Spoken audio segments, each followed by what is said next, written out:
grande família na fé. E a gente está fazendo uma passagem rápida pela ilha, né? Chegamos agora à tarde, já tem que sair amanhã cedo, mas já deu para sentir que o lugar merecia mais tempo, né? Mas o propósito nosso, mais do que o passeio, era hoje poder estar com vocês, poder servi-los, né, da mesa do Senhor, do pão sagrado da palavra. E meu nome é Luciano Subirá. Antes que me perguntem no final da reunião, que sempre alguém me pergunta: pastor, Subirá é seu sobrenome mesmo, mas nome artístico só? Aí eu respondo: é profético, né? Mas é meu sobrenome mesmo. Sou pastor em Curitiba, no estado do Paraná, lá no Brasil, óbvio, e estou acompanhado da maior parte da minha família. Só não veio minha filha mais nova. Eu queria apresentar minha esposa Kelly, meu filho Israel, pedir que eles ficassem de pé. A gente veio para passar alguns dias aqui nos Estados Unidos. Meu filho vai para um acampamento, vai estar a maior parte do tempo sozinho. E Kelly e eu temos aí quase 20 dias, né, passeando de dia, pregando de noite. A gente está tentando combinar as duas coisas, mas durante todo esse tempo vamos estar servindo a igreja do Senhor. Além de pastorear uma igreja local, Deus tem nos chamado para um ministério de ensino da palavra. Eu creio, eu sempre faço essa afirmação e declaração, que o reino de Deus é constituído de princípios que Deus mesmo estabeleceu. E quando a gente entende esses princípios, né, os mecanismos do reino, eu gosto de chamar assim, isso faz toda a diferença em nosso favor. Então, além de ensinarmos a doutrina bíblica como um todo, a gente tem focado essas chaves para uma vida espiritual frutífera e diferenciada. E o nome desse nosso ministério de ensino é também o endereço do nosso site, que é o orvalho.com, né? Já colocamos como nome do ministério o próprio endereço para remeter todo mundo para lá. Lá a gente tem à sua disposição muito material para a sua edificação, né, de forma gratuita. Mensagens como a que vamos compartilhar hoje, você pode não apenas ouvir no próprio site, você pode baixar, copiar à vontade para abençoar quem você quiser. Tem muito material de vídeos, tanto no site como no nosso canal do YouTube, né? Alguns dos nossos estudos, né, na forma de artigos. Então tem bastante coisa lá, e não só os meus materiais, mas de muitos outros pregadores, que com certeza vai te abençoar. Eu acredito muito na importância, né, do aprendizado da palavra. Eu cresci, graças a Deus, fui criado num lar cristão, e uma das verdades que aprendemos desde cedo era a importância de um relacionamento profundo com a palavra, né, de se cumprir a palavra, de se aprender a palavra. E eu herdei esse privilégio, eu recebi de meus pais, herdei dentro de casa, sou muito grato a Deus por isso. Eu tenho gastado hoje minha vida procurando, né, ensinar a palavra. Então, além do site, eu queria dizer que no final da reunião, em algum lugar, que eu ainda não sei onde, nós vamos colocar à disposição alguns dos nossos livros. Eu escrevi vários livros, eu trouxe algum deles, se não me engano deve ter 8 títulos diferentes. Não tem muita coisa, né, mas se você estiver interessado em, né, ser enriquecido espiritualmente, em crescer, em aprender mais, no final vai estar à sua disposição. Eu não quero que isso soe presunçoso, mas eu não preciso que você compre livro para me ajudar. Eu não ganho nada com os meus livros, né? Isso é algo entre eu e Deus. A gente reinveste tudo de volta no ministério. E obviamente se você comprar, você está ajudando alguns dos projetos, mas a minha igreja já me abençoa, já me supre muito bem, para que eu possa servir o corpo de Cristo sem me preocupar com nada, né? A razão pela qual a gente traz os materiais é para que isso possa abençoar você, para que possa fazer diferença na sua vida. Amém? Então, se você achar que tem liberdade, vira para a pessoa ao seu lado, fala para ele: profetize, você vai me dar um livro desse de presente, né? Essa é a hora de ser cara de pau e aproveitar para dar uma de pidão, usar aquele olhar, aquele desenho do Shrek, aquele gato fala aquele olhar de piduncho, né? E você falar para a pessoa lá: deixa Deus te usar, né? E então no final vai dar isso à disposição de vocês. Amém? Eu quero compartilhar com vocês uma palavra. Quantos querem receber a palavra de Deus? Amém. Eu quero compartilhar com vocês uma palavra.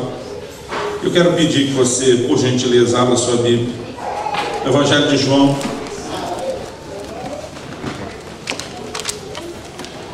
Evangelho de João, no capítulo 21.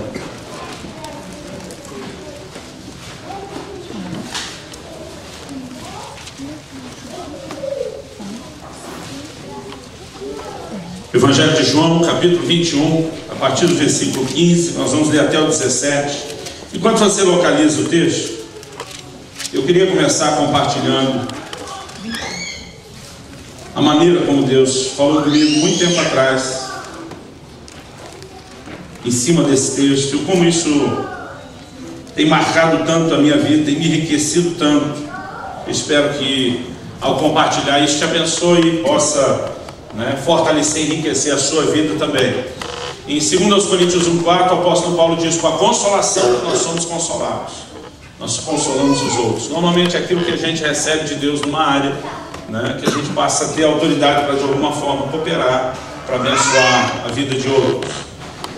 Eu comecei meu ministério pastoral, já pregava há alguns anos no ministério itinerante, mas comecei a pastorear em dezembro de 1993. Então, há 20 anos e meio atrás, eu comecei meu ministério pastoral. Logo no início de 94, eu creio que isso aconteceu talvez no fim de março, ou no começo de abril, não tenho bem certeza da data, mas eu estava nos meus primeiros meses como pastor, e eu estou destacando o fato de estar no início do ministério pastoral, por conta daquela falta de experiência, falta de bagagem ainda. E eu me lembro que essa igreja nova que tínhamos começado, a gente ia na época ao culto, a celebração do domingo, tínhamos uma reunião na terça-feira à tarde, que foi criada principalmente para aquelas senhoras que não podiam ir no domingo à noite, e tínhamos um culto de ensino na quinta-feira. Nem a reunião da moçada no sábado a gente tinha começado ainda. E no final de uma reunião de terça-feira, eu vejo a irmã Maria, que era uma senhora que se converteu, um dos primeiros trabalhos que fizemos antes de começar a igreja. Ela foi muito impactada por ter sido tocada pelo poder de Deus de uma forma assim singular. Ela chegou a uma das nossas reuniões com um câncer muito sério, e ela foi não apenas milagrosamente, mas instantaneamente curada. Aquilo deixou os médicos, todo mundo perplexo, a ação do poder de Deus na vida dela. Obviamente ela entregou sua vida a Jesus, e a conversão dela foi algo muito impactante.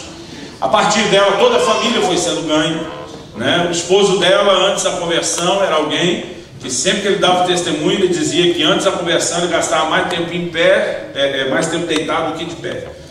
Porque ele bebia muito, ele vivia caído pelas sarjetas, era muito conhecido na cidade, especial ali no bairro, a região dele, como um camarada que vivia bêbado, vivia para o chão, vivia para a calçada, para a sarjeta.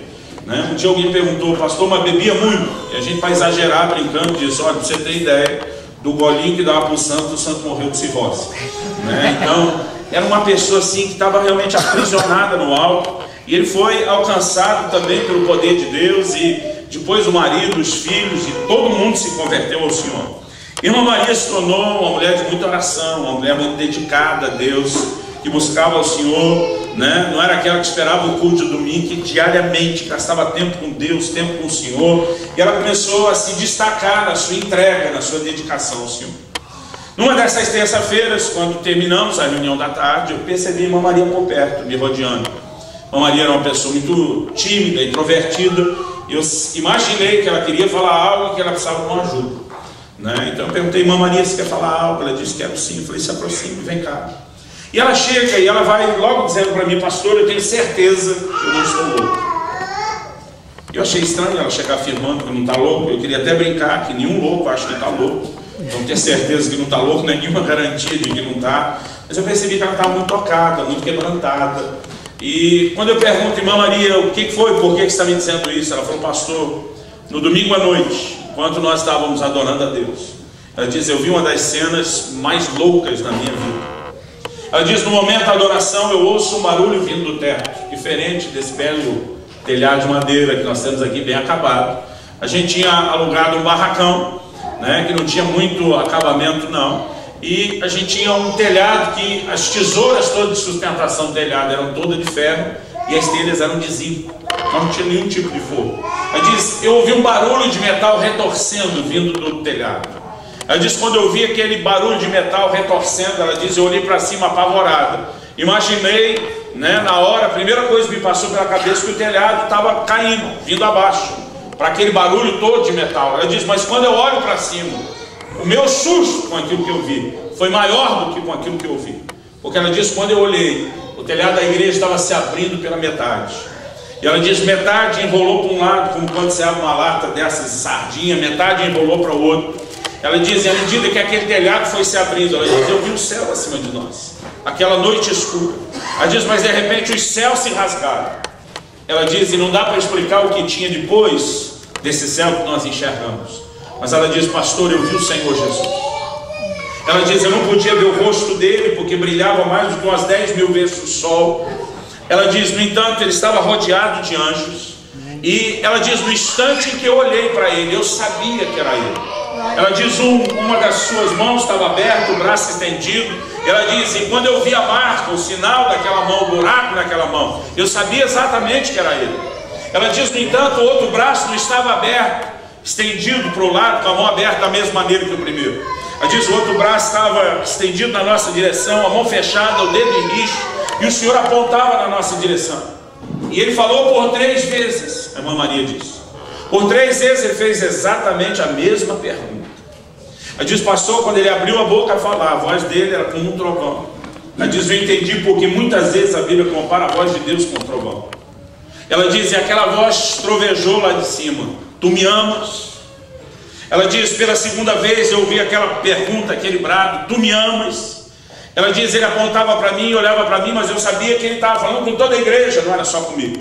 Ela diz, e pela terceira vez aquela voz trovejou, tu me amas?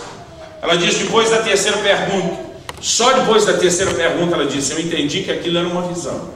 Porque de repente o céu se fechou e o telhado da igreja voltou ao normal. Ela diz, até então eu estava achando que aquilo acontecia de forma literal, porque era muito real, pastor. Ela diz, eu olhava para o lado e me perguntava, será que ninguém está vendo? Será que ninguém está ouvindo? E no momento em que ela me contava isso, querido, eu não sei explicar para você, mas o Espírito Santo me incomodou de uma forma muito profunda a respeito da visão que ela teve. Não é todo dia que a gente vai ouvir falar que alguém teve uma visão aberta dessa forma do Senhor. A gente vai ler o Novo Testamento e perceber que depois da ressurreição de Jesus, por muitas e muitas ocasiões, muitas pessoas tiveram a oportunidade de vê-lo. Ao longo da história isso tem se repetido, mas a irmã Maria diz, pastor, quando eu fui embora para casa no domingo à noite, ela diz, eu caí de cama. Ela diz, não que eu estivesse doente, mas o meu corpo reagiu debilitado diante da intensidade da visão. Ela diz, eu só consegui levantar hoje, na terça-feira, para vir falar com o Senhor. Enquanto ela está falando comigo, eu sei que algo aconteceu com a irmã Maria. Eu sei no meu espírito. Pelo testemunho do Espírito Santo eu sei, mas eu não sabia o que fazer com aquilo que ela estava me contando. Eu muito novo, imaturo no ministério, eu só lembro de ter falado uma bobagem para a irmã Maria. A bobagem que eu falei foi a seguinte. Eu disse, irmã Maria, como é que você vai embora num culto desse? Com uma visão dessa? Sem falar nada para a gente. Essa não era a parte da bobagem. A bobagem que eu falei foi a seguinte. Pode ser que Deus esteja querendo falar alguma coisa, né? Se depois de tudo isso só pode ser que Ele queira, você imagina quando Ele quiser mesmo, o barulho que não vai ser. Mas a verdade é que eu falei aquilo porque eu não fazia ideia do que fazer com o que ela estava me contando. Então eu saí de lá, era terça-feira, muito pensativo, e passou o resto da terça, a quarta, e chegou a quinta-feira. Quinta-feira era o dia do nosso próximo culto, e à noite eu traria uma palavra de ensino que eu já tinha preparado, deixado pronto. E eu fui fazer uma visita no horário nobre, a gente chamava de horário nobre, horário do almoço. Era solteiro na época, você começou a pastorear solteiro, a gente, além de ajudar os outros, tinha que garantir a sobrevivência, né? Então determinadas visitas aconteciam na hora do almoço. E uma família da igreja tinha nos convidado, e eu e um outro pastor, nós fomos almoçar com eles. E eu me lembro que a hora que nós nos assentamos à mesa para comer, eu senti falta, o casal tinha 2 filhas. Eu senti falta da menina mais nova, a Tássia, tinha 7 para 8 anos de idade. E eu perguntei para eles, a Tássia não vai almoçar com a gente não? E a mãe falou, não, ela não vai vir não, ela está lá no quarto e não vai vir não. E a primeira reação foi perguntar, está de castigo? Né? A mãe disse, não está de castigo não, ela teve um sonho essa noite. E desde que ela acordou, ela está muito impactada. Tudo que essa menina faz é orar e chorar. A mãe disse, ela não foi nem para a escola. Irmãos, uma criança de 8 anos não querer ir para a escola, a gente entende. Mas desde que acordou pela manhã, tudo que essa criança faz é orar e chorar por não querer comer. Você não pode achar que isso é normal. Eu perguntei para a mãe o que essa menina sonhou. A mãe falou: olha, cada vez que ela tenta contar o sonho, ela chora. Mas juntando os pedaços, foi mais ou menos o seguinte. E ela contou o seguinte. Ela diz: ela sonhou que nós estávamos lá na igreja, na comunidade. Terminou o período do louvor, o senhor subiu ao púlpito para pregar. E na hora que o senhor subiu ao púlpito para pregar, o telhado da igreja se abriu no meio. Eu pensei: vai começar tudo de novo.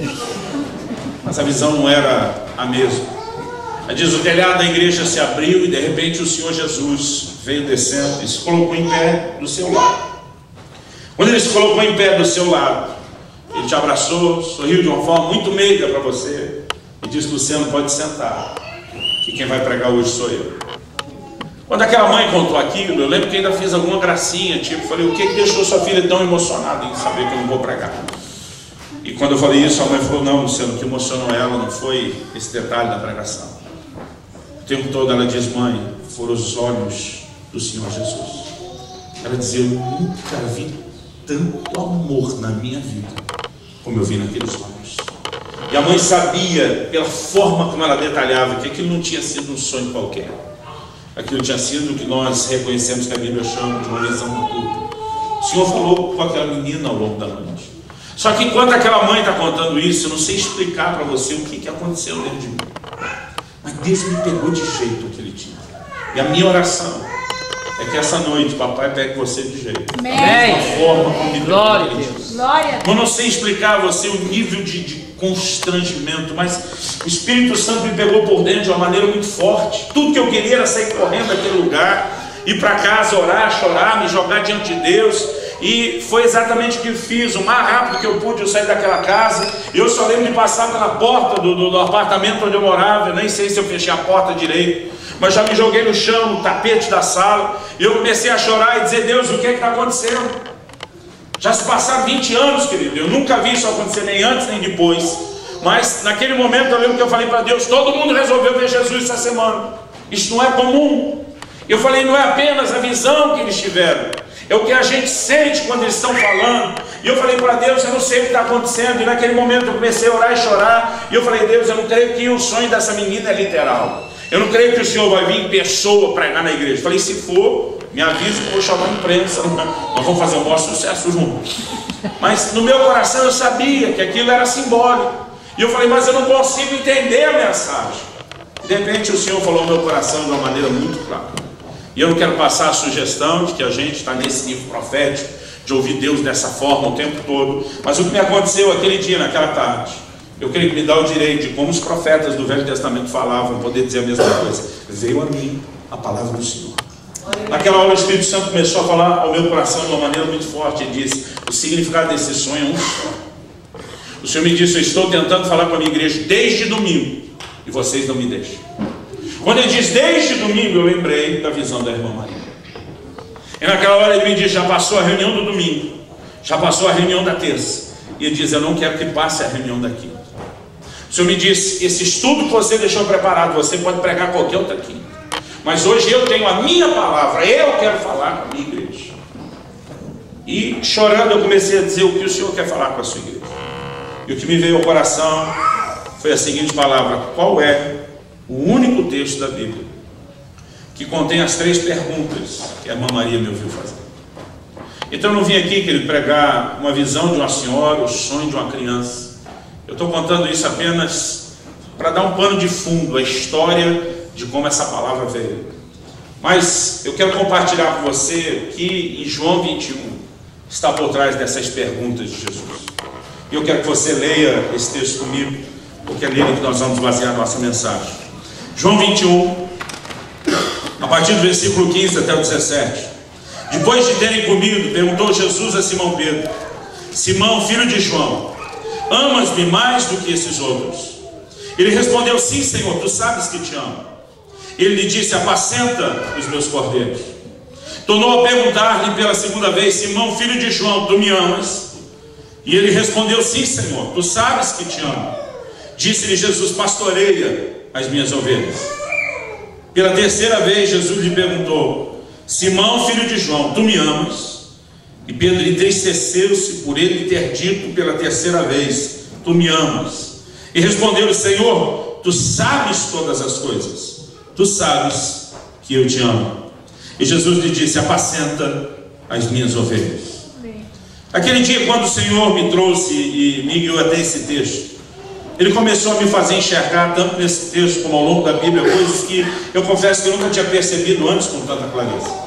A primeira coisa que o Senhor começou a me fazer entender é que quando Jesus questiona Pedro por 3 vezes seguidas, perguntando: tu me amas? É que esse assunto de amarmos a Deus, de amarmos ao Senhor Jesus, é algo importante para Deus. Você pode dizer amém? Amém. Quando perguntaram para Jesus qual é o maior, o principal de todos os mandamentos, qual é o mais importante, Jesus não titubeou. Qual foi a resposta dele, citando as Escrituras do Velho Testamento? Amarás ao Senhor teu Deus de todo o teu coração, com toda a tua alma, com todo o teu entendimento, com todas as suas forças. Então, o que o Senhor Jesus diz é que amar a Deus é o maior, é o mais importante de todos os mandamentos que nos foram dados. Então, nós precisamos olhar para essa pergunta que Jesus está fazendo, não apenas como algo que diz respeito à relação dele, pessoal, com Pedro, mas a algo que Deus espera de todos nós. Naquele momento, o Espírito Santo me fez lembrar desse texto de Jesus, e começou a me mostrar vários textos da Bíblia que falam sobre amor ao Senhor. Em 1 Coríntios 16, 22, a Bíblia diz: se alguém não ama o Senhor Jesus, seja anátema. A palavra anátema é muito forte, é muito pesada, ela significa maldito, amaldiçoado, abominável. Ou seja, nossa relação com Jesus, ela não deveria ser baseada em nenhuma outra coisa a não ser numa relação de amor para com Ele. Nós sabemos quando o Senhor fala à igreja de Éfeso, uma daquelas 7 igrejas da Ásia, no Apocalipse, Ele diz: tem porém contra ti que abandonaste o teu primeiro amor. E Deus não trata aquilo só como se fosse uma crise espiritual. Deus trata aquilo como um estado de queda. Ele diz: lembra de onde caístes, Deus chama de queda. E Ele diz: arrepende, como quem diz, isso é pecado. Porque se amar a Deus, que Ele é o maior mandamento, e não é só amar a Deus, o que se espera é que nós possamos amar com amor total, com tudo que é em nós, com todo o coração, com toda a alma, com todo o entendimento, com todas as forças. Amém. Então, não amá-lo de todo o coração, ainda que estejamos amando, mas não amá-lo com toda a intensidade, se esse é o maior mandamento, e se o pecado, a definição de pecado na Bíblia é a quebra do mandamento, então não amá-lo de todo o coração, que é o maior mandamento, não pode ser visto de outra forma, a não ser como pecado. E Deus começou a me fazer olhar e perceber tantos textos que às vezes a gente não está levando a sério. Efésios 6, 24 diz: a graça seja com todos aqueles que amam ao nosso Senhor com amor incorruptível, um amor que não se estraga, que não se corrompe. Então o assunto é importante. No entanto, o que me chama a atenção é Jesus perguntar para Pedro: Pedro, você me ama mais do que esses outros? Então Pedro provavelmente está ali junto com mais os apóstolos, e provavelmente Jesus aponta para o resto e diz: e aí, Pedrão, você me ama mais do que o resto da turma? Qual o propósito de Jesus fazer essa pergunta? Ele só faz isso na primeira pergunta. Eu não creio que Jesus estivesse tentando incitar algum tipo de competição, de disputa, porque houve outros momentos em que os apóstolos estão em disputa e o Senhor repreende eles. A Bíblia fala de um momento específico onde eles discutiam entre si para saber quem deles era o maior. Eu não sei se estavam medindo força. Quantos demônios você expulsou hoje? 7, eu expulsei 9. Né? Quantos enfermos você curou hoje? 2, eu curei 5. Eu não sei qual era o tipo de discussão, mas a Bíblia diz que eles estavam disputando quem deles era o maior. E o Senhor Jesus chama a turma e dá uma bronca na galera toda. Então, não é parte do perfil de Jesus querer incitar algum tipo de competição. O que eu percebo é que Jesus está agindo em cima daquilo que o próprio Pedro havia falado e declarado antes. Se você voltar na leitura do Evangelho de João com calma, chegar no capítulo 13, você vai perceber o que aconteceu no capítulo 13. Na última ceia, Jesus faz a seguinte declaração: um de vocês vai me trair. E quando Jesus diz: olha, vai ser um de vocês que vai me trair, vários deles se vem perguntando do Senhor: será que vai ser eu? Será que eu vou fazer isso? Porque o Senhor diz: vai ser um de vocês, não diz quem. E vários deles se colocam em xeque nessa posição de: pode ser que seja eu. Enquanto cada um deles está perguntando: será que sou eu? Porventura sou eu? Pedro, ele olha para João, e a Bíblia diz que João estava com a cabeça inclinada no peito de Jesus. E Pedro diz para João: pergunta quem é. Esse pergunta quem é de Pedro é: quem quer que seja. Eu não vou, como os outros, perguntar, porventura sou eu. A atitude de Pedro é: qualquer um pode fazer isso, menos eu. Eu acho que ao perguntar para João, ele está dizendo: eu boto a mão no fogo por mim e por você, por mais ninguém. Naquele momento, o Senhor Jesus, na conversa com Pedro, ouve de Pedro uma declaração. Pedro disse: Senhor, eu morreria por ti. Tipo, eu não só não vou te trair, como se fosse preciso, eu morreria por você. Na hora que Pedro fala isso, Jesus diz: Pedro, você morreria por mim? Ele diz: eu te digo que ainda essa noite, e se ainda essa noite, não vai nem demorar.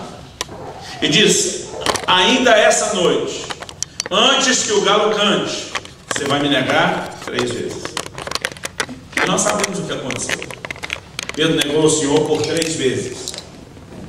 Antes, que nós temos que dar até um desconto. Quando vieram prender Jesus, Pedro até tentou defender o Senhor. A Bíblia diz que ele puxa uma espada e ele dá um golpe, e com esse golpe ele corta um pedaço da orelha de um rapaz, de um jovem chamado Malco, que era um dos servos do sumo sacerdote. Eu creio que naquela hora, quando vieram prender Jesus, a atitude de Pedro, né, era a seguinte: só passando por cima do meu cadáver. Mas, irmão, o que Jesus fez? Em primeiro lugar, Pedro deu um golpe, ao meu entender, maldade. Não sei se foi eu que assisti muito filme de gladiador, essas coisas. Mas, irmão, eu não teria tentado dar um golpe na orelha. Se fosse eu teria tentado era jugular, logo no pescoço. Eu imagino, né, que para uma pessoa que está usando a espada com Pedro, era o lugar para se tentar ferir. Eu imagino que no susto, o camarada tentou a esquiva no momento do golpe de Pedro. E eu imagino que ele conseguiu escapar do golpe principal, um pedaço da orelha foi. Jesus dá uma bronca em Pedro, manda Pedro guardar a espada, cura a orelha do camarada. E eu acho que essa é a hora que Pedro pensa: o Senhor quer ser preso, então que seja sozinho. O que a Bíblia diz se cumpriu naquela noite, a escritura que diz: ferirei o pastor e o rebanho se dispersará. Gente, foi um esparramo de crente para todo lado. Eu não sei se um saiu na frente gritando salve-se quem puder, mas não sobrou um. O Evangelho de Marcos é o único que dá esse detalhe, que faz os historiadores às vezes concluir que tem acontecido com ele. Ele é o único que fala disso. Diz que tinha um jovem enrolado num lençol, e que quando os guardas tentaram prendê-lo, ele largou o lençol na mão dos guardas e fugiu nu, tamanho desespero. Irmão, não sobrou um, a galera toda correu. Agora a Bíblia diz que um outro discípulo, e a maneira como João fala de si no Evangelho todo, e Pedro, iam seguindo Jesus de longe. O que é isso de longe? A gente quer ver no que isso vai dar. Mas se os guardas romanos tentar correr atrás da gente, nós temos uma distância segura para fugir. E aí que Pedro acaba chegando no Sinédrio, lugar onde Jesus foi julgado. Agora a Bíblia diz que ao chegarem ali, uma das moças que estava na porta, ela pergunta para Pedro, porque o texto bíblico, João capítulo 18, diz que o outro discípulo, que nós sabemos o tempo todo a Bíblia está falando de João, diz que ele era conhecido do sumo sacerdote. A tradição diz que fornecia peixe lá, não sabemos se é verdade. Mas a maneira como ela trata é como quem diz: o outro nós sabemos, porque ela pergunta para Pedro: você também é discípulo dele? Esse também subentende o quê? Esse nós sabemos que é. Você também é? Pedro disse: eu não. Eu não tenho nada a ver com isso. E Pedro nega a primeira, Pedro nega a segunda, Pedro nega a terceira. Na terceira, só o Evangelho de Marcos, que foi escrito debaixo da influência, da tutela de Pedro, é que dá esse detalhe. Diz que na terceira vez Pedro soltou imprecações. O original significa que Pedro praguejou, o que leva a gente a questionar se ele apenas xingou a pessoa que estava perguntando para ele, ou se ele teria xingado o próprio Jesus, para deixar claro que não tem nada contra ele. O que Pedro fez, que ele foi algo tão terrível, que quando o galo canta, logo depois da terceira vez, a Bíblia diz que Pedro, caindo em si, chorou amargamente. No entanto, antes disso acontecer, Pedro estava lá diante de Jesus dizendo: eu morro por ti, mas não te traio. Em outras palavras, Pedro estava tentando convencer Jesus de que ele era o cara. Quando Jesus não vai me trair, eu não só não traio, como morro por você. Eu acho interessante que ele está por trás disso. Na verdade, eu comecei a brincar com isso há quase 20 anos atrás, porque quando o Brasil foi para a Copa de 94, não está nem querendo ouvir falar de Copa mais, né? O Romário, que era um atacante da época, né, a geração do meu filho não conheceu, mas foi quem garantiu a classificação. E depois de ter garantido a classificação numa entrevista, cadeia, rede nacional, ele disse que quando ele nasceu, Deus olhou para ele e disse: este é o cara. Aquele jeito que ele fala, né? Então, eu brinco que o espírito de Romário não é quando o cara acha que é o cara, é quando o cara acha, que até Deus acha que ele é o cara. E Pedro estava nesse nível. Um de vocês já entra, eu não, eu morro por você, eu não, eu sou o cara. Quando Jesus pergunta: e aí Pedro, você me ama mais do que esses outros? Particularmente, eu creio que Jesus está dizendo: e aí, você ainda acha que é o cara? Então a pergunta de Jesus sobre me ama mais do que os outros não tem a ver com a competição. Eu creio que a pergunta, ela na verdade leva Pedro a um lugar de autoavaliação. E essa é a primeira coisa que eu quero falar em cima desse texto. Todos nós precisamos, de tempos em tempos, passar por esse processo de autoavaliação sincera, questionando aonde estamos em relação ao nosso amor para com Deus. Porque muitas vezes nós podemos nos enganar. Nós podemos achar que amamos num nível que não é verdade. O livro de Jeremias diz que o nosso coração é enganoso. Eu creio que a melhor oração é aquela que a gente aprende no Salmo: sonda-me, ó Deus, e conhece o meu coração. Porque o salmista está dizendo: eu sozinho não tenho a capacidade de me avaliar. Eu sozinho não dou conta de fazer um trabalho bem feito ao olhar para dentro de mim. Eu preciso da sua ajuda. E Pedro, querido, ele de fato acreditava que amava o Senhor a ponto de morrer por ele. Mas na primeira chance que teve de supostamente correr o risco de morrer, lá no jardim do Getsemane, ele corre. Depois, quando ele entra no Sinédrio para ver onde que a história termina, e as pessoas começam a perguntar: você é um dos discípulos? Eu não. Por quê? Ele não quer correr o risco não havia nenhuma certeza, era só um risco. Ele não quer nem correr o risco de talvez ter que morrer com Jesus. Mas ele tinha dito para o Senhor que morreria. E eu não creio que a intenção dele quando falou isso para Jesus foi mentir. Eu creio que o que acontece é que muitas vezes a gente se engana. A gente acha que está num determinado lugar na nossa relação de amor com o Senhor, que não é verdade. E o propósito dessa pergunta de Jesus para Pedro é fazê-lo se avaliar. Eu creio, pelo próprio jogo de palavras que a gente encontra no original grego. Quando a gente lê a tradução direto no português ou na Bíblia inglesa, a gente não vai perceber isso. Mas no original grego eles tinham palavras distintas para falar de aspectos distintos de amor. Uma das palavras que aparece pouco na Bíblia, mas aparece, é a palavra grega storge. Ela fala especificamente de amor familiar. Então, se eu fosse aqui dizer eu amo a minha família, provavelmente a palavra mais propícia a ser usada seria storge. Mas não era a única palavra. Nós conhecemos uma palavra que aparece muito na Bíblia, que é a palavra grega ágape. Ela fala do amor perfeito, do amor sacrificial, é o amor do tipo de Deus. Quando Jesus faz a pergunta para Pedro: Pedro, tu me amas? A palavra que aparece no original grego é a palavra agapau, uma derivação do ágape. Então Jesus está perguntando: Pedro, você me ama com amor perfeito? Você me ama com aquele amor sacrificial a ponto de morrer por mim? A resposta de Pedro, quando a gente lê no português ou no inglês, só parece positivo. Pedro, você me ama? Amo. Mas a resposta de Pedro, ele usa uma palavra que fala de um outro tipo de amor. Ele diz: tu sabes que eu te amo? Filéu. A palavra filéu no original grego não é amor sacrificial, é amor fraternal, de amigo, de irmão. Tanto que há 20 anos atrás, quando saiu na época só o Novo Testamento da NVI, a Nova Versão Internacional no Brasil. Hoje já não está mais assim, mas na época esse texto tinha sido traduzido assim: Pedro, tu me amas? Pedro responde: tu sabes que eu gosto de você. Porque a tradução da palavra que Pedro usa não tem a força da palavra com que Jesus fez a pergunta. Você imagina a moça perguntando para o namorado, para o noivo: Benzinho, você me ama? E o infeliz respondendo: eu tenho uma grande consideração por você. Primeiro, não é o que ela está perguntando. Segundo, não é o que ela quer ouvir. Nós sabemos que esse cara está lascado. E aí Jesus chega e diz: Pedro, você me ama com amor agapau, sacrificial? A resposta de Pedro é: amar eu amo, mas não é lá essas coisas. Alguns anos atrás a gente teria usado aquela propaganda do Brasil, eu não sei os que vocês estão muito tempo aqui acompanhando, mas a gente diria: amar eu amo, mas não é aquela Brastemp, não é aquelas coisas. Aí Jesus insiste e faz a pergunta segunda vez: Pedro, tu me amas? Mas ele faz a pergunta segunda vez: tu me amas? Novamente, o Senhor Jesus usa a palavra agapau. E Pedro insiste na resposta: tu sabes que eu te amo, filéu.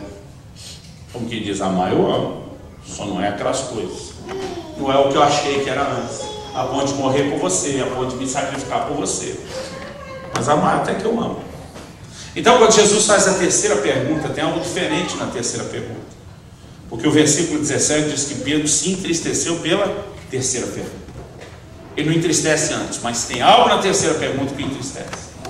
Na terceira pergunta, Jesus, que não conseguiu trazer Pedro para o nível de amor que ele está questionando, ágape, Jesus desce para o nível de Pedro. E a terceira pergunta é: Pedro, tu me amas, filéu? E eu creio que a terceira pergunta é só isso mesmo que você tem para me oferecer? E o texto não só diz que Pedro se entristeceu, mas diz que Pedro disse: Senhor, tu sabes todas as coisas. O que está por trás dessa frase de Pedro? Tu sabes todas as coisas. Eu creio que Pedro está olhando lá para o capítulo 13 de João e dizer: quando eu achei que amava a ponto de morrer por você, você já sabia que eu ia te negar. Em outras palavras, Pedro está dizendo: não adianta eu ficar botando banca, fazendo promessa para o Senhor. Se é para ser honesto, se é para ser sincero, amar eu amo, mas eu te amo é filéu. E na terceira resposta, assim como na pergunta de Jesus, Pedro define o nível do seu amor, filéu. Ele diz: eu amo, mas não é aquilo que eu achava, não é tudo aquilo. E o que Deus me fez entender e perceber, querido, é que todos nós, de tempos em tempos, precisamos avaliar o nosso coração, precisamos nos questionar, precisamos descobrir onde nós estamos, porque é fácil a gente se enganar. Eu, na minha adolescência, querido, já fui em apelo, e o pior, o pregador me chamou, eu fui porque quis lá na frente. Dobrei meu joelho na frente do altar e disse para Deus: estou me consagrando ao Senhor para ser um mártir da causa do Evangelho. E eu não estou dizendo hoje, querido, que eu me arrependo, mas não fazia ideia do que é que eu estava falando. Não fazia ideia do nível da minha declaração. Porque muitas vezes a gente empolgado, querido, pode achar que está no nível de amor que na verdade não estamos. E ao longo da caminhada vão surgir possibilidades da gente descobrir onde é que está. Onde está o nosso coração? Quanto a gente realmente ama? Quando Pedro fugiu naquele momento de não querer acompanhar o Senhor até o fim, o que está dizendo? Eu posso até te amar, mas não a ponto de morrer. E se Deus nos ordenou que nós devemos amá-lo de todo o coração, com todas as forças, com toda a alma, com todo o entendimento, qualquer coisa, querido, inferior a isso, significa que nós ainda não estamos onde deveríamos estar. Naquele dia, enquanto Deus falava essas coisas comigo, eu passei uma tarde inteira naquele tapete do chão da sala de cara chorando, porque Deus foi me esfregando na cara um versículo da Bíblia atrás do outro, me mostrando essas questões ligadas ao amor, e eu consegui enxergar o meu próprio coração. Eu que, como Pedro, também achava que era um cara, comecei a enxergar meu coração naquele dia, minha atitude para com Deus, e eu descobri que eu também, embora já tivesse falado isso antes, eu não estava nesse nível agapau. Eu estava no nível filéu, e assim, no último nível do filéu, um filéuzinho de cara. Eu chorei muito nesse momento, quando enxerguei meu coração. Eu fiquei tão mal, tão deprimido, que eu pensei: se eu estou assim no primeiro ponto da mensagem, até o fim ele me mata. Mas a segunda coisa que Deus falou me trouxe muita esperança. Eu espero que eu traga esperança para o seu coração. Se o primeiro ponto da mensagem era sobre a necessidade dessa autoavaliação, a segunda coisa que Deus falou comigo aquele dia, me fez enxergar e entender esse texto, é que o nosso amor pode crescer. Você pode dizer isso comigo? Diga comigo: nosso amor por Jesus. Nosso amor por Jesus pode crescer. Pode crescer. Você percebe qual é o propósito dessa conversa de Jesus com Pedro? A proposta dessa conversa de Jesus com Pedro não é colocar Pedro para baixo, não é dizer: Pedro, você não vale nada, Pedro, você fez muita promessa, mas não cumpriu nada, O propósito de Jesus não é acabar com Pedro. Tanto que depois do versículo 17, quando Pedro faz a constatação: amar eu amo, mas não é lá essas coisas, Pedro já tinha ouvido por 3 vezes Jesus, mesmo falando que o amor era filéu, não agapau. O que é que Jesus diz? Pedro, apacenta as minhas ovelhas, apacenta as minhas ovelhas. Por quê? Pedro está num momento de crise, tenta se colocar no lugar dele. O cara negou o Senhor, praguejou talvez contra Jesus. Eu acho que Pedro se sentiu cortado da seleção, como quem diz: não sou mais parte desse time. E a gente pode supor isso por várias razões. Uma delas é que nesse dia, quando Jesus aparece e fala com eles, Pedro tinha voltado a pescar, coisa que ele tinha largado quando foi para o ministério. Mas vamos além disso, e a gente pode imaginar que ele estivesse fazendo aquilo por hobby. No Evangelho de Marcos, no capítulo 16, a Bíblia diz que quando o anjo aparece para as mulheres no túmulo anunciar a ressurreição de Jesus, a Bíblia diz que o anjo diz assim para elas: ide e dizei aos discípulos e a Pedro que ele vai adiante de vós. O único que é mencionado por nome ali, querido, é Pedro. E não é porque Pedro era melhor, mais especial, porque Pedro tinha escolhido para ser o chefe. É porque se as mulheres só dissessem, os anjos mandaram chamar os discípulos, eu creio que Pedro ia dizer: não faço parte dessa turma, eu não mereço estar aí. A maior prova disso para mim, querido, é quando a gente lê esse texto de João que nós lemos, logo depois dessa conversa. Vamos ler comigo versículo 18 e 19 de João 21. Jesus diz assim: em verdade te digo, que quando eras mais moço, tu te cingias a ti mesmo, e andavas por onde querias. Quando, porém, fores velho, estenderás as mãos, outro te cingirá, e te levará para onde não queres. Disse isso para significar com que gênero de morte Pedro havia de glorificar a Deus. E depois de assim falar, acrescentou-lhe: segue-me. Ou seja, Jesus volta a falar com Pedro da mesma forma que falou a primeira vez, quando tirou ele da pesca para ser um pescador de homens. Jesus disse: segue-me, vem comigo. Agora, o que Jesus está falando para Pedro? Diz: Pedro, quando você era mais moço, mais novo, você mandava o seu nariz, você fez o que queria. Mas quando você for mais velho, e aqui eu não creio que ele está falando só de idade cronológica, mas que ele também está falando de maturidade. Jesus disse o seguinte: você vai estender as mãos. Vamos parar e pensar nisso. Estender as mãos. O que Jesus queria falar quando falou de estender as mãos? O versículo 19 explica. Disse isso para significar com que tipo de morte Pedro iria glorificar a Deus. O que Jesus estava dizendo? Que o Império Romano que ele fez com incontáveis milhares de pessoas. Quando eu era criança, eu achava que só Jesus e os dois ladrões é que foram crucificados. Depois, estudando a história, eu descobri que incontáveis milhares de pessoas foram crucificadas pelo Império Romano. Era a forma mais comum de execução do Império Romano naqueles dias. Então Jesus estava dizendo: Pedrão, lá atrás no Getsemane, quando você viu o risco de ser preso comigo e morrer comigo, você correu. Como quem diz: dou conta de me sacrificar para esse nível, não. Agora, o que eu estou te dizendo, Pedro, é que você pode ter desperdiçado a primeira chance quando era mais novo e imaturo. Mas Pedro, quando você for mais velho, eu vou te dar uma segunda chance de morrer por mim. E nessa segunda chance que eu vou te dar, dessa vez você não vai correr. Dessa vez você não vai negar. Dessa vez você vai se entregar. Em outras palavras, o que Jesus está dizendo para Pedro? Você pode olhar isso de forma grosseira e só dizer: a notícia é ruim, está falando que vai morrer. Mas a notícia é boa, porque ele está falando da forma como Pedro iria morrer. Então, o que Jesus está dizendo é o seguinte: Pedro, hoje você pode estar nesse nível do filéu, gosta de mim, mas não consegue sacrificar como deveria. Mas a boa notícia, Pedro, é que nos próximos anos você vai crescer espiritualmente, você vai amadurecer, até que vai chegar o momento onde você estará pronto para morrer por mim. Em outras palavras, o que Jesus está dizendo? Hoje você pode só ter filéu e pode não ter agapau, mas daqui a alguns anos, Pedro, você vai chegar lá. E deixa eu te dizer algo, querido, alguém disse com muita propriedade que Deus não nos escolheu em função daquilo que nós somos hoje, mas daquilo que nós viremos a ser nas suas mãos. Quando Ele olha para mim, para você, não enxerga apenas nossas falhas de hoje, Ele consegue enxergar onde é que nós vamos chegar amanhã. Ele consegue enxergar eu e você crescendo, querido. Ele consegue enxergar eu e você amanhã melhores do que hoje. Eu creio que esse é o significado da palavra profética do livro de Isaías, quando ele diz: não esmagará a cana quebrada e não apagará o pavio de fumega.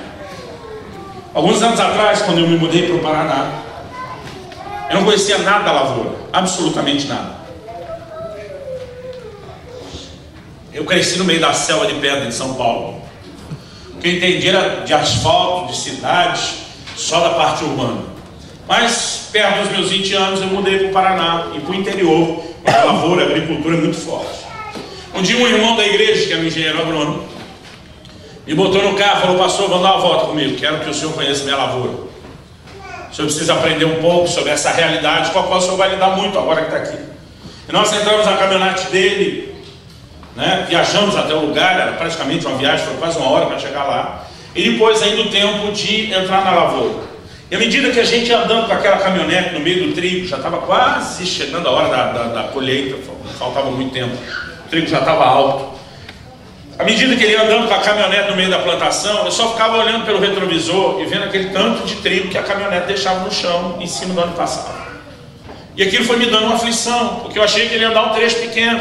Mas ele parava, mostrava uma coisa, ia para outro lugar, e andando naquela lavoura. Eu falei, amigão, desculpa a ignorância, deixa eu fazer uma pergunta. Você faz isso todo dia? Porque estava me explicando como que ele tinha que acompanhar, né, a lavoura toda, para saber se precisava de agrotóxico, de algum tipo de tratamento, de alguma coisa, controle de ervas. Ele falou, sim, todo dia eu tenho que ficar andando. Eu falei, cara, se você ficar andando com essa caminhonete, o tanto que você está andando hoje, daqui a pouco não tem mais trigo, está tudo no chão. Quando eu falei isso, ele começou a rir. E não só começou a rir, mas ele parou a caminhonete e falou, pastor, desce, vem cá. O senhor está vendo esse trigo atrás da caminhonete, aqueles 2 trilhos por onde a roda tinha passado, as rodas tinham passado. Obviamente o trigo estava todo no chão. Ele falou para mim, o senhor está vendo esse trigo no chão? Eu falei, estou. Ele disse, esse é o estado que está hoje. Ele falou, dá uma olhada aqui para a minha esquerda.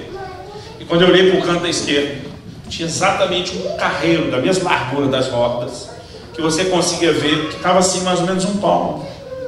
15 a 20 centímetros, não chegava, mais baixo do que o resto. Ele disse, o senhor consegue ver a diferença ali? Eu falei, estou vendo. Ele falou, o senhor percebe que é a mesma largura da roda? Eu falei, você não vai dizer que você passou aí.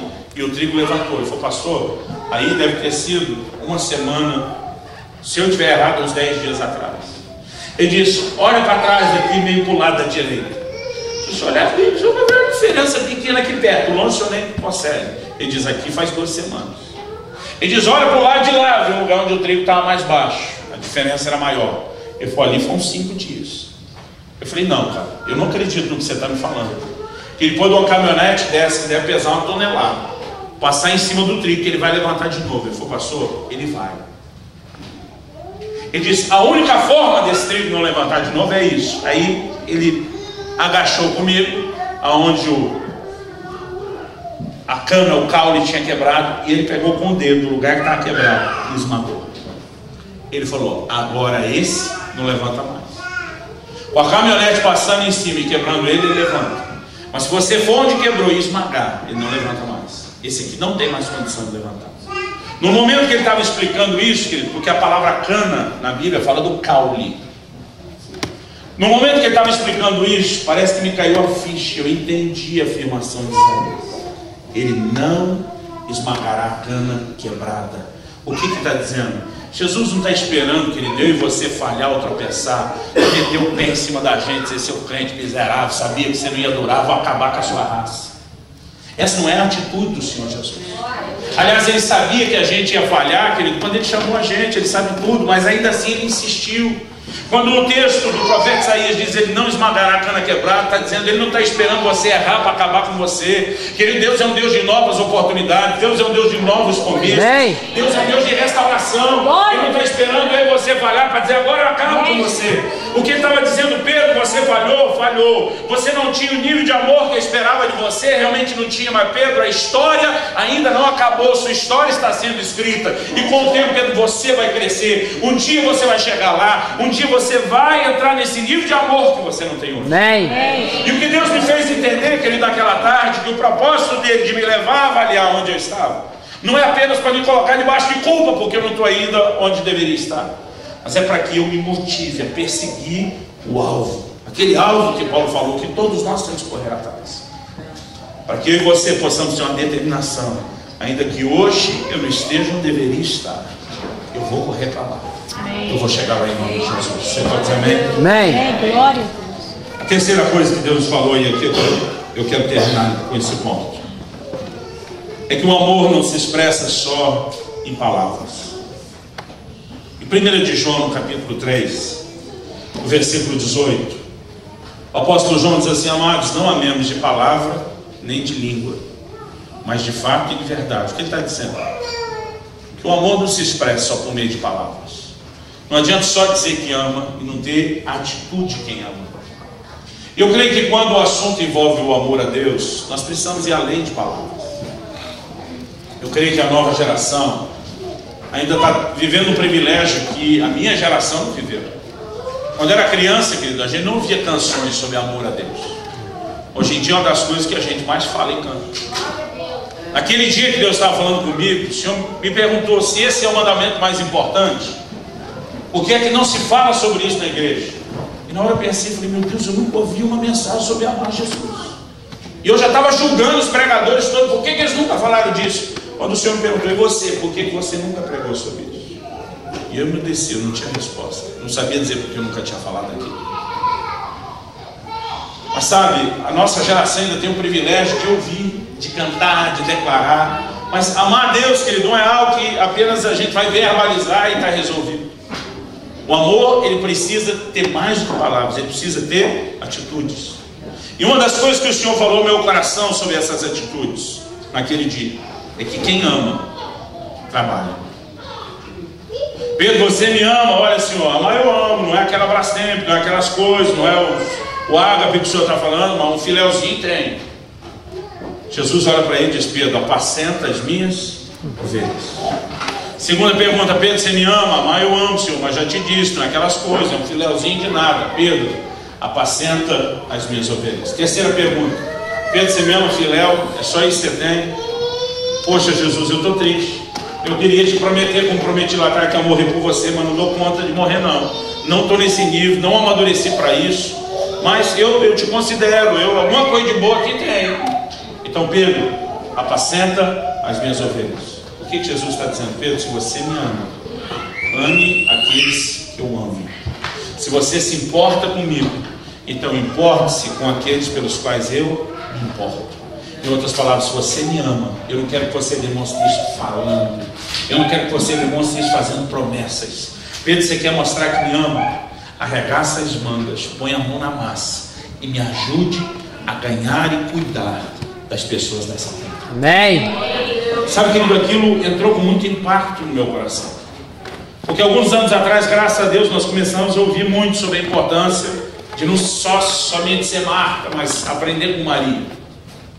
A geração, querido, da minha infância era uma geração que trabalhava e muito.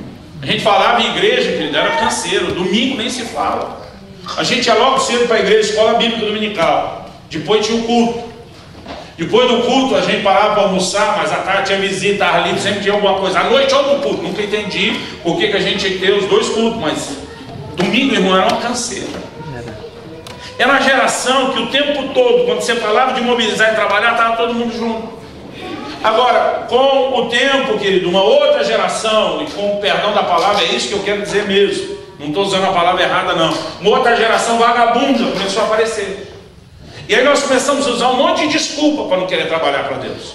Uma delas é, não adianta só ser Marta, ficar no corre-corre. Tem que ser Maria. Tem que sentar aos pés do Senhor. E é verdade. Porque não adianta você viver só do ativismo, não se alimentar da presença dele. Eu acredito que quem ama, trabalha. Mas não significa que todo mundo que trabalha ama. Você entende a diferença? Yeah. Por exemplo, quando o Senhor fala com o anjo da igreja de Éfeso, para quem ele diz, eu tenho contra ti que você abandonou o primeiro amor, ele não tinha abandonado o trabalho. O Senhor diz, conheço as tuas obras, o teu labor, a tua perseverança. O Senhor só elogia aquela igreja. Tenho, porém, contra ti que abandonaste o teu primeiro amor. Quem ama, querido, vai expressar isso trabalhando, mas nem todo mundo está trabalhando, está expressando amor. Muitas vezes é um código aprendido, decorado. Mas há uma mudança acontecendo e cada vez mais as pessoas estão interessadas em cuidar da sua vida e cada vez menos elas querem se envolver com o reino de Deus. Ainda que Jesus tenha sido claro quando diz, busque em primeiro lugar o reino de Deus, e as demais coisas, o que você vai comer, o que você vai vestir, vão ser acrescentadas para vocês. E eu creio que nós estamos vivendo um momento crítico onde Deus, a nova gíria, não sei se já chegou aqui no Brasil, é Deus não está falando, está bradando, está gritando. Mas o que Deus está bradando nesses dias é um chamado para que a igreja volte a se envolver com as coisas dele, como uma das formas de demonstrar amor. Amém. Glória. Sabe que ele dá uma mensagem que às vezes é difícil ser praticada. Alguns meses depois de Deus ter falado isso comigo, alguns meses, eu já reprovei no teste. Surgiu um grupo de irmãos lá na igreja que eu apelidei eles de os tribulosos. Eles traziam muita tribulação para os outros e para mim. E um dia eu me cansei com aquele grupo. Eu lembro que eu entrei no quarto, abri minha mala, comecei a juntar minhas roupas, falei para Deus, vou me embora. Vou voltar para o ministério itinerante, não quero saber de pastorear. Já era uma coisa que eu não queria antes. Por conta de uma visão errada que eu tinha. Nessa hora eu desanimei, falei para Deus, chega, eu desisto. Quando eu estou ali no auge da minha indignação, o Espírito Santo falou no meu coração, você não me ama? Não, perdão, ele disse, você não ama esse povo para se sacrificar por ele? Eu falei, não amo não. O que eu amava deu para vir até aqui, deu para sacrificar até aqui. Daqui para frente não amo mais, não sacrifico mais, já deu meu limite. Eu lembro que o Senhor me perguntou, você me ama? Eu falei, você sim, eles não, ponto final. Então ele me disse, você me ama, eu quero que você desfaça essas malas. E o que ele me disse foi, se você não consegue fazer isso por amor a eles, eu quero que você faça por amor a mim. Ele me disse, eu dei minha vida por cada um deles, eu não vou desistir de nenhum deles, eu vou continuar lutando por eles, e se você tem um pingo de consideração por mim, você não vai abandoná-los. A minha vontade foi olhar para cima e dizer, apelou, hein? Irmãos, alguns meses depois, e eu confesso para você, querido, que muita coisa pode ser nossa motivação de trabalho. Eu já tive muitas motivações. Eu queria ser reconhecido pelo que eu estava fazendo. Enquanto estão reconhecendo, a gente está abastecido, está todo feliz. O dia que esquece da gente, a gente fica doido. E não estou dizendo que reconhecer quem trabalha é errado, porque Deus trabalha com reconhecimento, com galardão, com recompensa. Mas se a gente estiver fazendo, querido, só para ser visto, é como Jesus falou para os fariseus: você quer aparecer, já recebeu sua recompensa, já te viu. A nossa motivação tem que ir além disso. Eu recebia palavras proféticas quando eu era ainda garoto, a respeito do que seria meu ministério. Tinha coisas que na época, querido, era difícil acreditar. Os profetas não sabem guardar segredo, falam de coisas que Deus mostra que vai acontecer muitos anos depois. Hoje eu estou com 41 anos de idade. Eu estou falando de 26 anos atrás. O profeta botar a mão na minha cabeça e começar a dizer: vai chegar o dia em que você vai estar acordando os céus dessa nação do lado do outro de avião o tempo todo, toda semana. Eu tinha vontade de rir. Eu nunca tinha andado nem de teco-teco. Os caras diziam: Deus vai te levar pelas nações. Eu tinha vontade de rir. Já tive em 40 países. Mas naquela época a coisa parecia muito distante. Mas às vezes era que dava um pouquinho de fé, de conseguir acreditar. Sabe o que empolgava meu coração, irmão? Era imaginar o glamour por trás de tudo isso. Porque eu nasci e cresci num lar, numa estrutura de família, financeiramente falando, muito simples. Irmão, assim, o banho era 2 minutos, o papai já estava batendo na porta. Está gastando muita luz. Eu dizia: estou tomando banho frio. Eu disse: mas está gastando a água. Agora, não é que era um sovina mutirânia, que a coisa estava feia mesmo, estava difícil. Então, assim, tudo controlado. Irmão, a primeira vez que eu fiquei num hotel, na Barra da Tijuca, no Rio de Janeiro. Eu brinco a Barra, há 25 anos atrás, não era essa barra toda, mas já era uma barrinha de respeito. A primeira vez que fiquei num hotel, eu nunca tinha visto aquilo, um chuveiro, irmão. Um chuveiro. Eu brinco, aquilo não era um chuveiro, era um pai. Te abraçava, cuidava de você. Eu fiquei 1 hora debaixo do chuveiro tomando banho. Eu só parei porque eu estava tão cansado, não aguentava mais. Então eu saí depois de 1 hora, fui no quarto, achei uma banqueta plástica, voltei, mais 1 hora sentado debaixo do chuveiro. Irmão, foi o banho da minha vida. Eu me vinguei de todas as batidas do meu pai na porta, vamos lá. Quando eu fui para a cama, se o chuveiro era um pai, a cama era uma mãe, que ele te pegava no colo. Eu nunca tinha visto uma cama tão boa como aquela. O meu colchão de mola, as molas eram tudo tortas, lá para cá, para lá. A nova geração nem sabe o que é esses colchões de mola. Né? E eu brinco, na primeira manhã, que é a primeira noite que eu dormi no hotel, eu já me corrompi. Eu não fui na reunião do dia seguinte de manhã, fiquei dormindo até para aproveitar a cama. Mas o café da manhã, foi café da manhã, almoço e janta, tudo junto. Nunca tinha visto tanta comida na minha vida. Comia até o umbigo virar para fora. Então, no início, quando alguém falava de algumas dessas coisas, eu ficava empolgado, o que vem? Mas, irmão, chega uma hora que não importa mal o que está te esperando, porque você acostuma. Eu nunca imaginei que isso ia acontecer comigo, mas, irmão, eu tenho sido assim, bem tratado. Eu tenho sido levado a comer nos melhores restaurantes dessa terra, deu para perceber, né, pelo porte. Mas chega uma hora, querido, que tudo que te empolgou não vai te empolgar mais. Eu me lembro de uns anos atrás, fui hospedado numa casa em São Paulo. Então, me pegaram com um carro no aeroporto, que até hoje não sei o que era aquilo. Se era uma aeronave, se era o que era, não descobri ainda que carro era aquele. Um negocinho impressionante.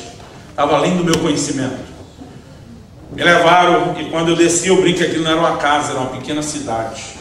Logo na porta, aparecia uma cena de filme, marido e a mulher, meus anfitriões, em pé me esperando para dar as boas-vindas. Do lado dele, 2 empregados uniformizados. Só tinha visto aquilo em filme. Quando eu entro, aqueles irmãos me dão as boas-vindas, e aí o dono da casa dispara a seguinte, ele diz: pastor Luciano, enquanto o senhor estiver debaixo do meu telhado, contratei essas 2 cozinheiras, estão 24 horas à sua disposição, e diz: o que desejar a sua alma, elas vão cozinhar para você. E ele falou: nós estamos em São Paulo, então não estou falando de qualquer culinária do Brasil apenas, qualquer culinária do mundo, o que o senhor quiser. Elas vão. Eu: sério? Sério. Eu falei: o que você quiser. Eu falei: santo Deus de glória. Veio quando as cozinheiras falaram: só precisa anotar o guarda de cabeça.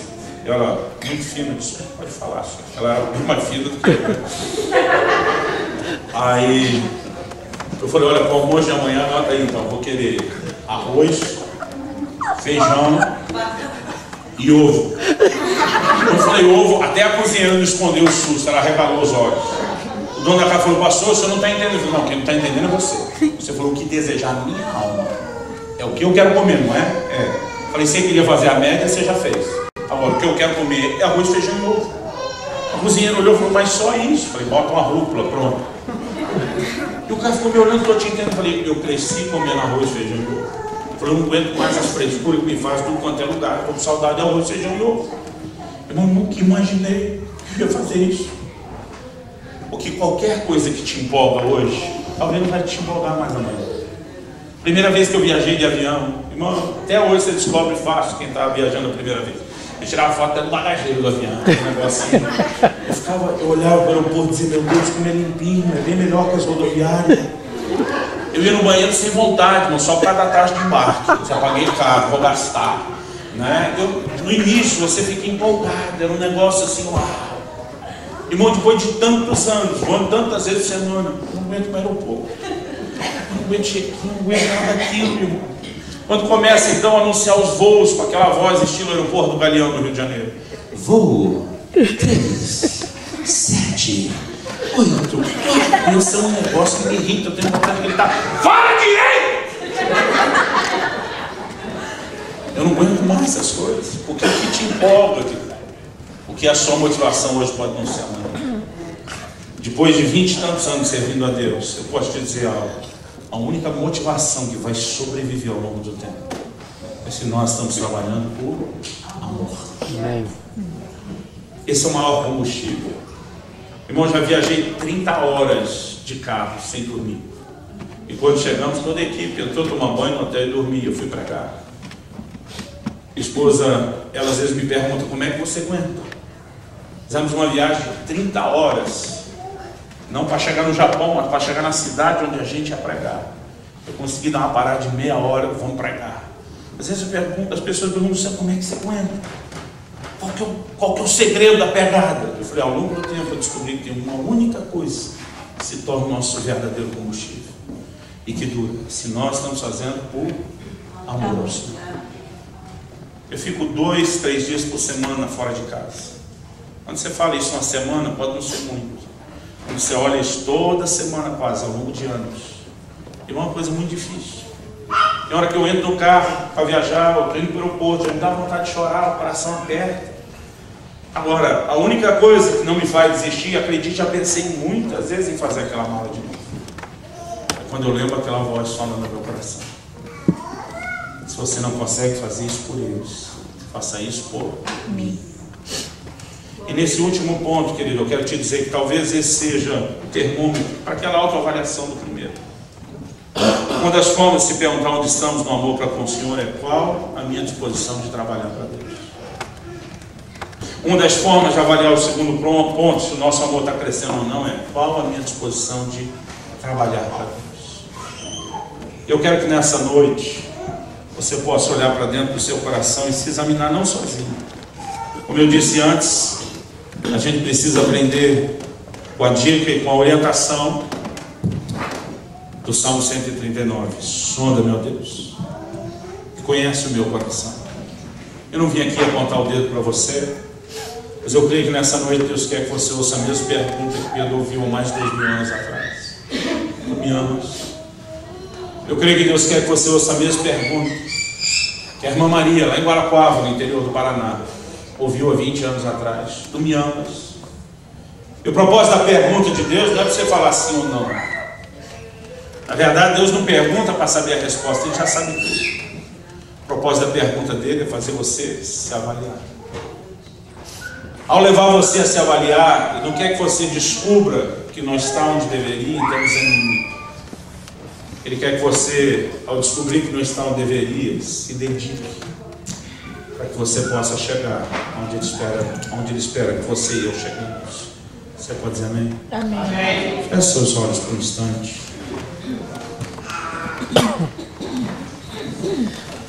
Eu gostaria que você pudesse ter um momento de falar com Deus, de deixar Deus falar com você. Não sei se a irmã estava ajudando a gente com o teclado, poderia vir tocar alguma canção.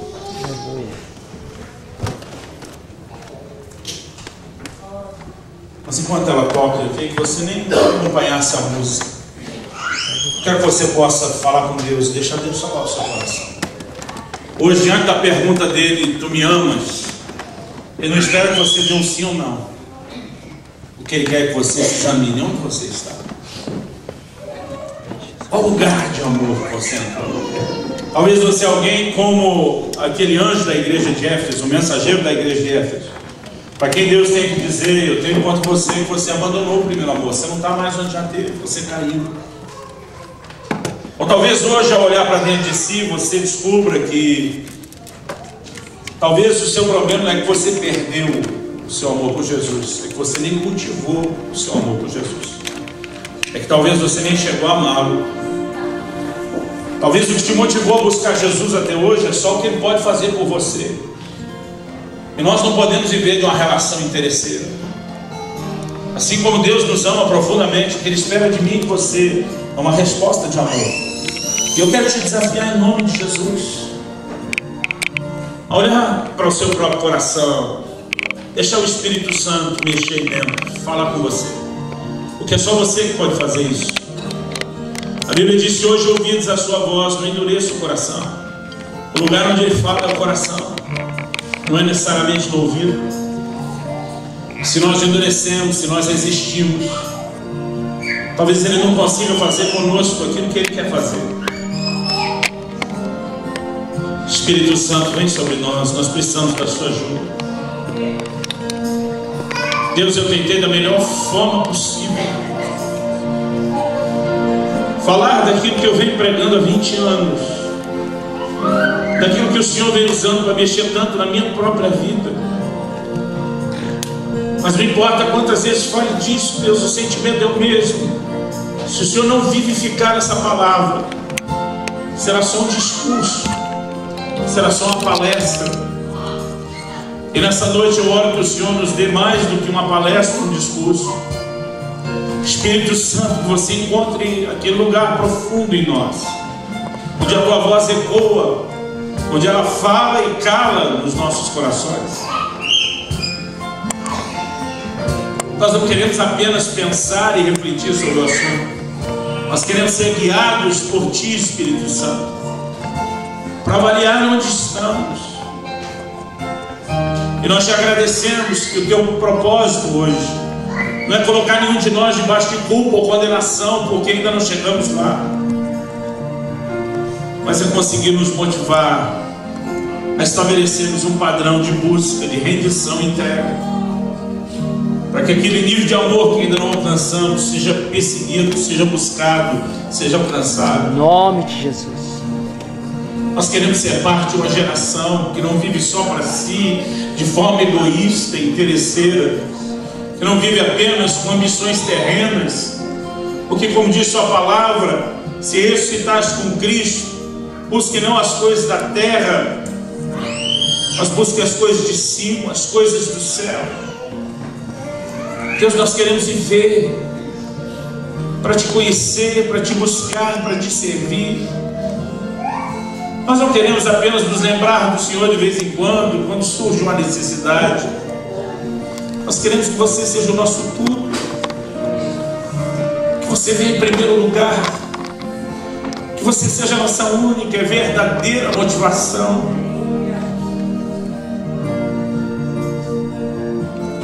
Deus, eu oro que nessa noite o Senhor nos mostre onde estamos, e que reconhecer que não temos chamado como deveríamos seja não só uma constatação, seja parte de um arrependimento, de uma decisão de termos uma nova atitude.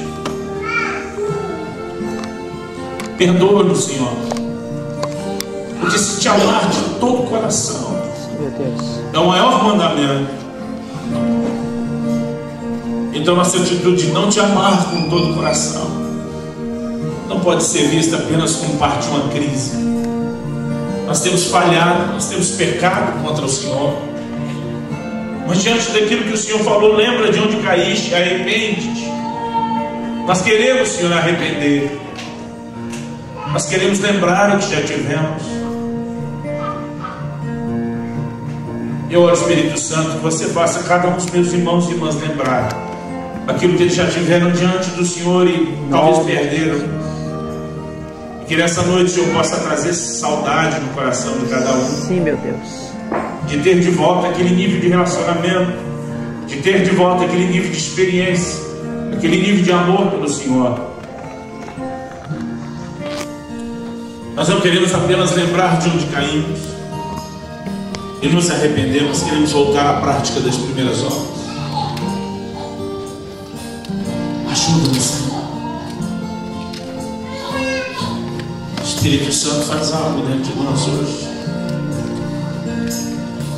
Livra-nos desse lugar de inércia espiritual, de falta de resposta, de superficialidade, de indiferença para Deus. Livra-nos desse lugar de falta de fome e sede por aquilo que é teu. Desperta-nos, Senhor. Não queremos ser raízes para esse mundo, queremos ser raízes no Senhor. Oh Espírito Santo, vem sobre nós, Senhor.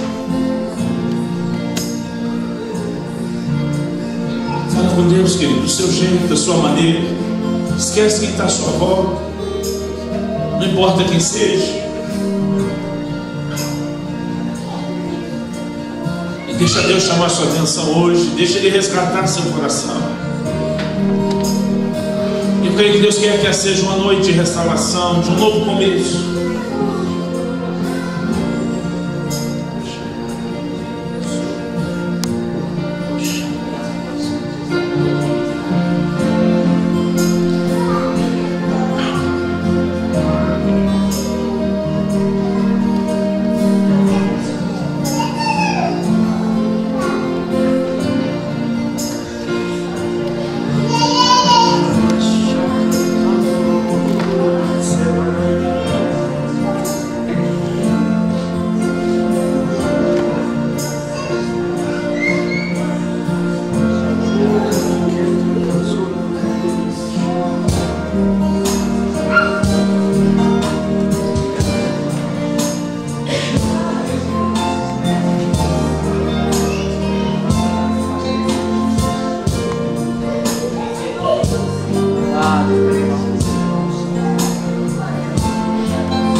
Senhor Jesus,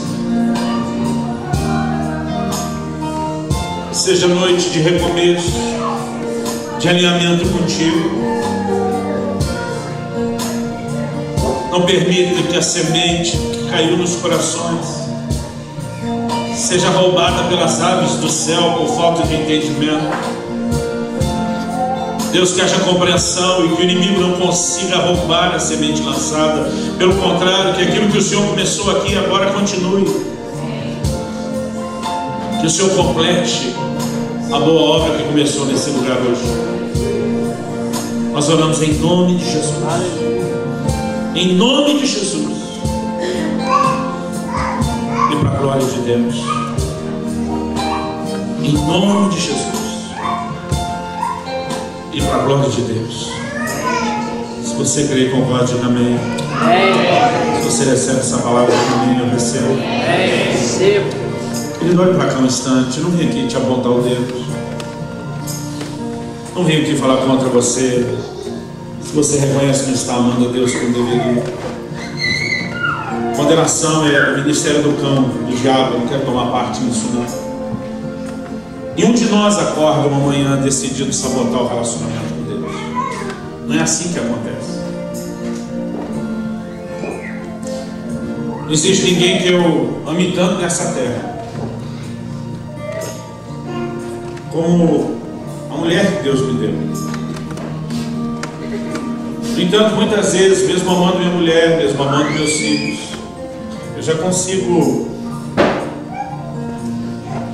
consegui muitas vezes a façanha de aborrecê-los.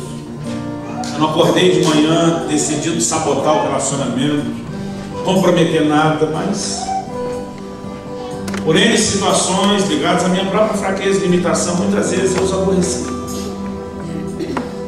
E sabe, nenhum de nós acorda decidido sabotar o relacionamento com Deus. Mas às vezes, infelizmente, a gente se distrai. A gente deixa de dar atenção a quem ele é como pessoa, a importância do relacionamento. Mas quando a gente descobre que falhou com alguém que ama, a gente não desiste do relacionamento. A gente pede perdão, a gente recomeça, a gente volta a se dedicar, não é verdade?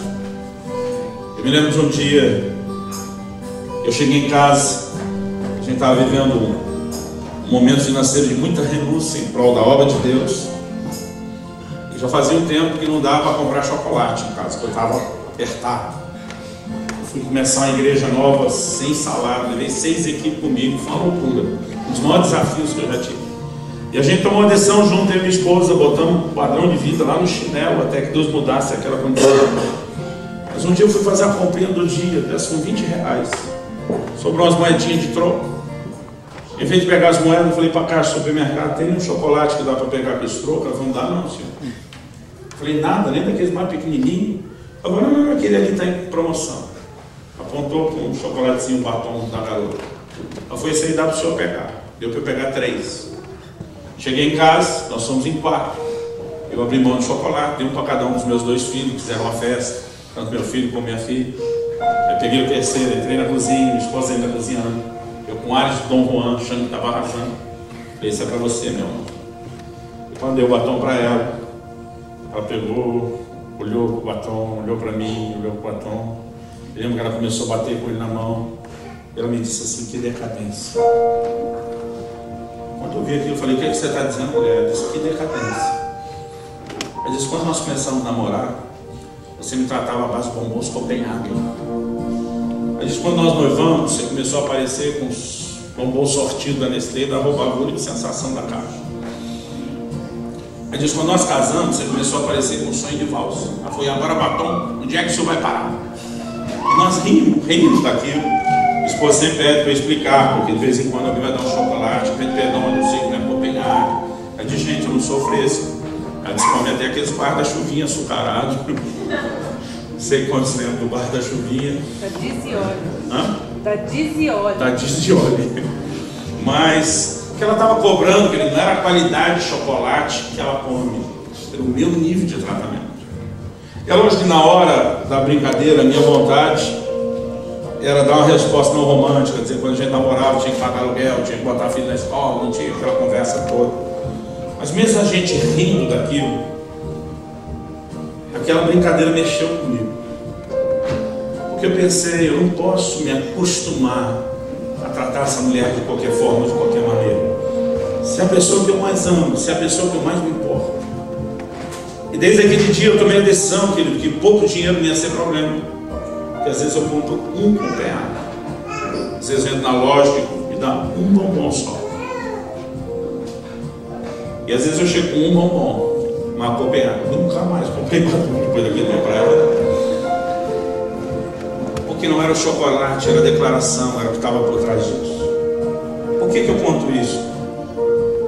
A sensação que eu tenho é que um dia eu acordei e descobri que eu estava oferecendo papão para Deus. Você entende o que eu estou dizendo?